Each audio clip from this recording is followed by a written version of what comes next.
Hey y'all, hey! Welcome to But Also, the Real Talk podcast for real life moments. I'm your host, G Dazzle. Some of y'all know me as G Daz, but most of y'all just call me G, your girl, your friend, your sis who's here to keep it real with you. Now, if this is your first time joining, this podcast is all about diving into life's moments that don't always fit into a neat little box because life isn't always black and white.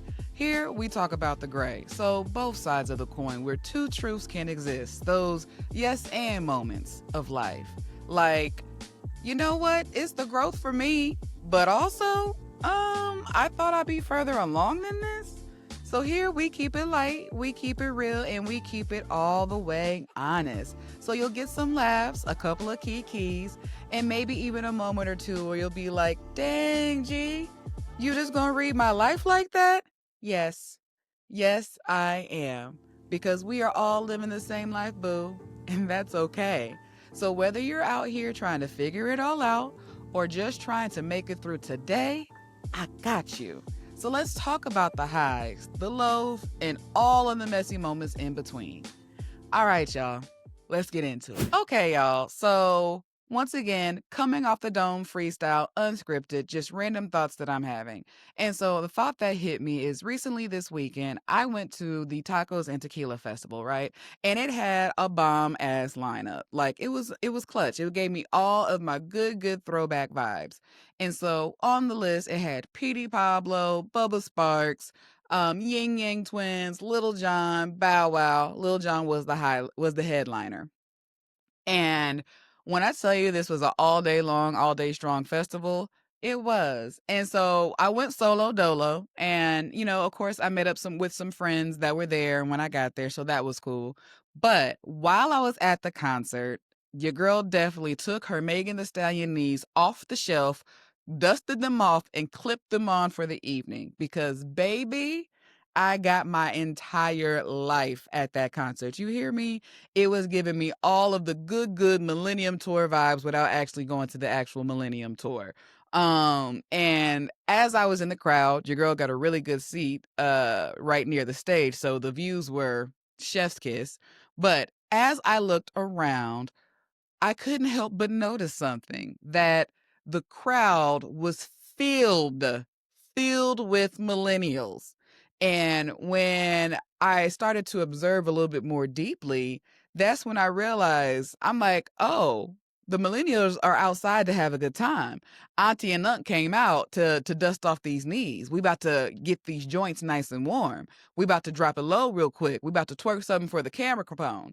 And as I looked around and took a good look at the millennials that were surrounding me, all I saw were big ass kids.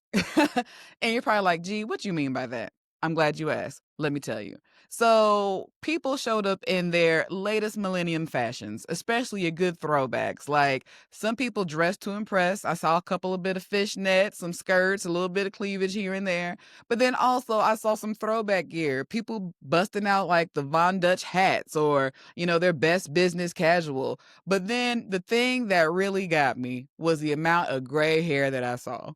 I saw the gray hair in the beards, around the edges, along the sides. I'm just like, oh, this is grown folks. We are the new grown folks. Like, no more are the days of the old school music, because the old school music is now the throwbacks. That's what they call us. They call us now the throwbacks. And if you've been rocking with me before, you already know I did a whole episode about this because I was in disbelief.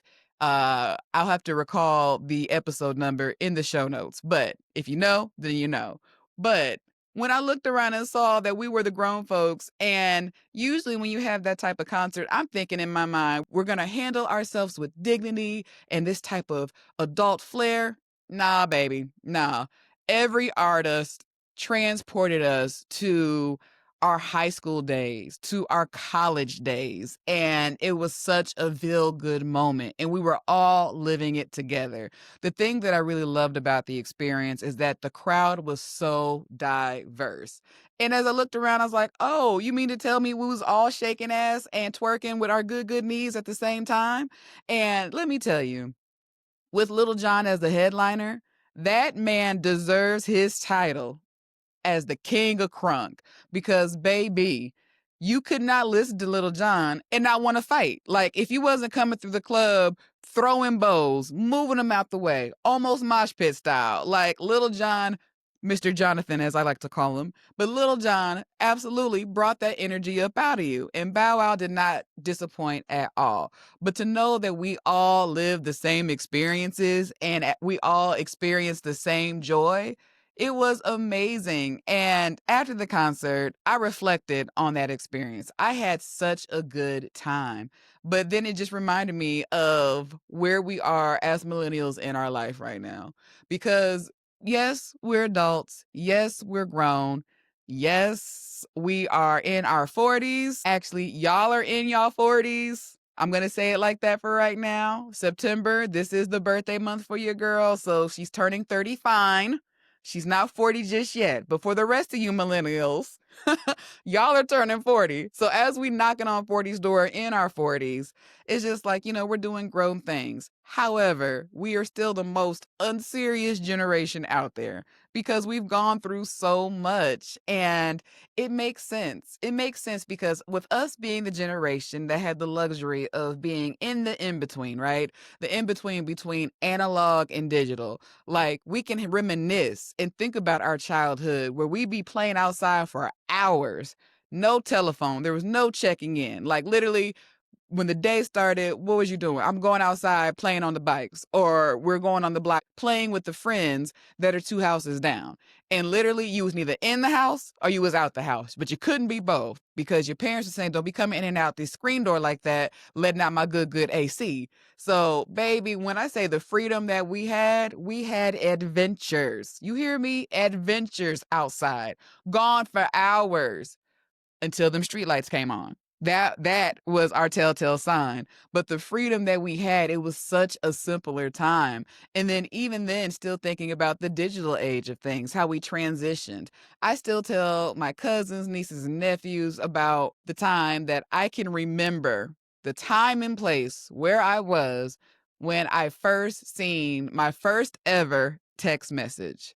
Till this day, that story blows them. I literally was a senior in high school, in my music class. And my friend said, hey, have you heard of this thing called text message? I'm like, I have no idea what you're talking about. I'm going to go across the room and I'm going to send you a note. I'm going to send you a message, and the note's going to appear on your phone. When she told me this, I had no idea what she was talking about. My mind was blown. So I was like, nuh-uh. So when she did it and the message came through, I'm like, what? My mind was blown. Baby, these kids will never know. They will never know about the phone plans that we had, that you had to pay for minutes and you were charged per text, and then you hoped that you were free after 9, and you was real bougie if you was free after 7. They don't know what it's like where you only had 50 text messages in your plan, and you was real bougie if you had 100. But baby, every text message counted, okay? They were used very wisely. Otherwise than that, if my phone minutes ran out, hit me on the text. If I didn't have any text, hit me on the phone after 9. Or in my sake, because I did have the good phone plan, after 7. And we made it enough. We made it enough. I even went as far as just talking about ringtones. Who remembers 3G for free? Napster. We're not even going to talk about the transition from the auto tones that were just ding, ding, ding, ding, dings to the real tones that had real music. It had real lyrics. What? What about the callback tones when you were dialing somebody and instead of hearing a ringing tone, you heard music? It was almost like waiting music, but with a song that you chose. These kids won't know. They will never know.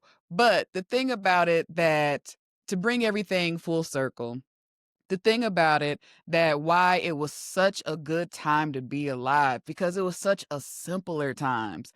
It was such a simpler time where we didn't have all these distractions that these babies have today.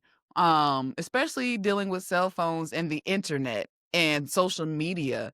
It's so much more and so much more complex for them than it was for us. Cause baby, I'm glad social media was not around when we first came up, because honey, if the walls could talk, if the college walls could talk, look, we all be down. Okay, we all be in jail right now. everything would just, we all going down together.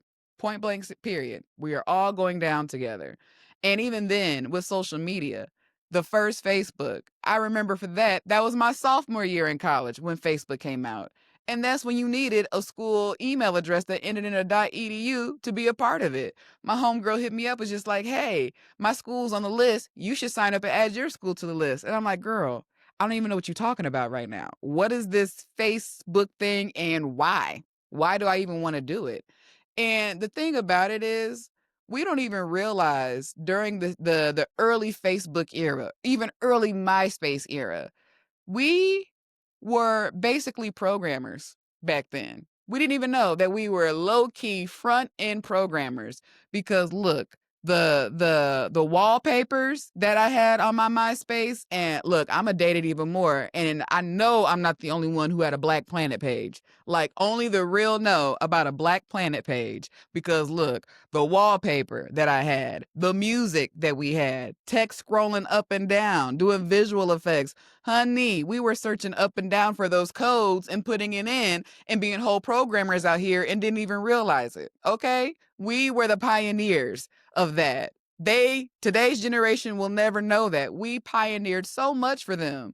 And to bring it back full circle, as I thought about that concert and such a good time that I had, and like literally the artists on stage were talking about how their favorite era of music was the 2000s because at that time, baby, we danced. We had a good time. That's when we went to the clubs, went to the parties in our best business casual, okay? Best business casual, layered up, walking in looking like something and leaving out looking a hot, sweaty, wet mess. But baby, we had a time.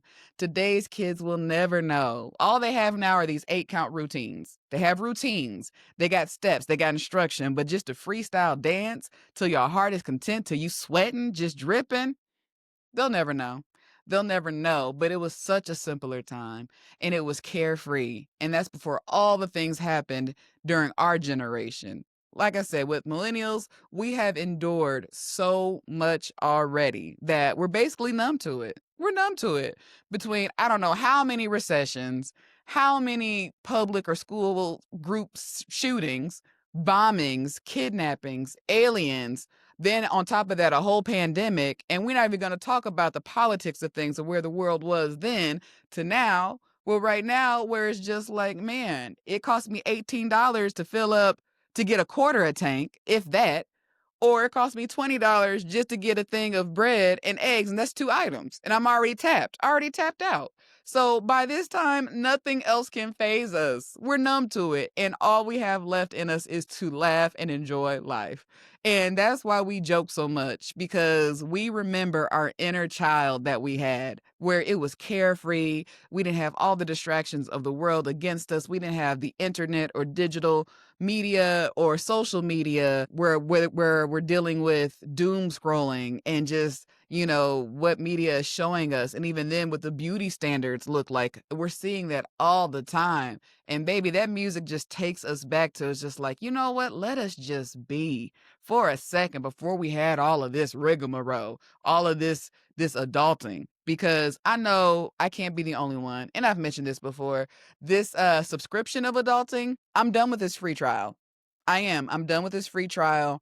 And I'd like to leave a Yelp review on it because when I was younger, adulting was just supposed to be for me to do whatever I want, stay up late, eat whatever I want, move how I wanted to move, and be unsupervised and have money. They didn't say anything about the part where you have to pay bills like a lot and they keep coming. They didn't say anything that, you know, taking that trip to the mailbox was never a happy trip because ain't nothing in there but bills. You know, it's not gift cards. It's not love notes or anything like that. Happy birthday cards, maybe here and there, but mostly it's bills. It's bills. It's just people asking for money all the time. They did not tell us that we had to make money to live and then live continuously, especially if we're trying to attain a certain lifestyle, that we had to be fiscally responsible, that we had to stay hydrated at the same time, And then we're not even going to get on the fact about if we take it a step further in adulting, if we're producing little tiny humans and the efforts that it takes to make sure these little tiny humans are staying alive and fed day to day. If anything, we're giving ourselves high fives when we do. Like, hey, we made the kids survive another day. They're still here. We did it. And then, we didn't have to deal with the question that just haunts us every day. And I know I'm not the only one. And especially if it's your family or even not, the question that we dread is, what's for dinner? What are we going to eat today? I don't even want to think about it. Like just little things, like everyday life decisions. And this subscription, the trial, all of that wasn't listed. So, like I said, I want to leave a review for it because didn't nobody say that. They didn't share that with us. But I think that's why we have such an affinity for the 90s, for the early music, because it just takes us back to a time where, how did Lauryn Hill say, it could all be so simple, so simple, so simple, so simple. So I hope y'all enjoyed my music interlude. It don't happen often, but today it did. But yeah, these are just my thoughts. Like as us as the new adults, when low key we need a little supervision ourselves, but we out here winging it. We are out here winging it the best that we can. Because we've been through it all. We've seen it all.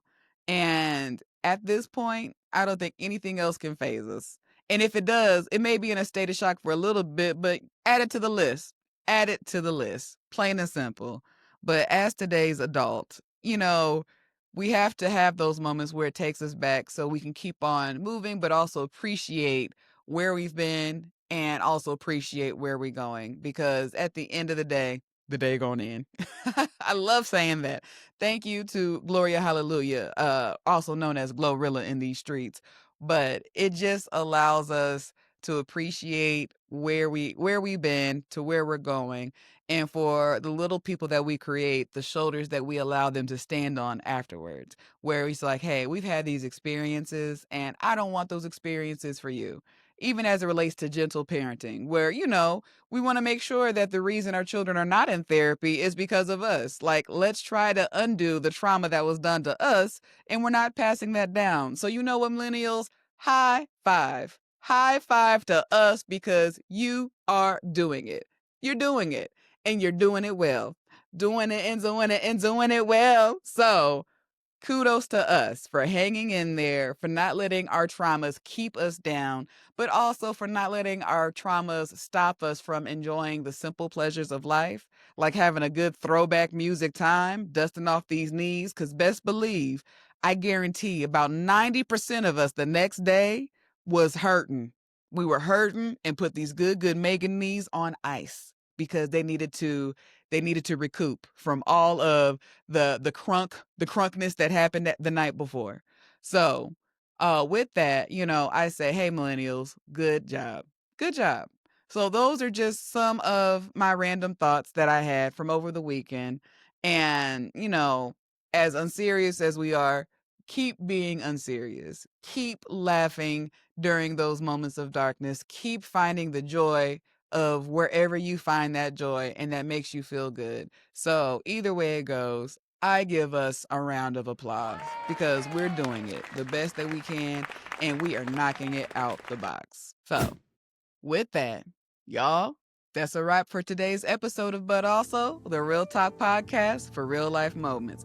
If this episode spoke to you, made you laugh, made you pause, gave you a little kiki, and you loved it, share it.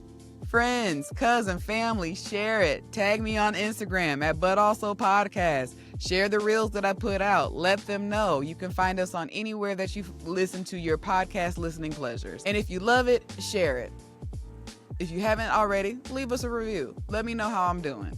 Also, make sure you follow and subscribe on youtube.com at G+Dazzle so you never miss an episode. So with that, I say thank you for kicking it with me. And until next time, keep on keeping on, keep thriving and surviving and embracing all of your moments. The good, the bad, the messy, and everything in between. All right, y'all. I'll holla.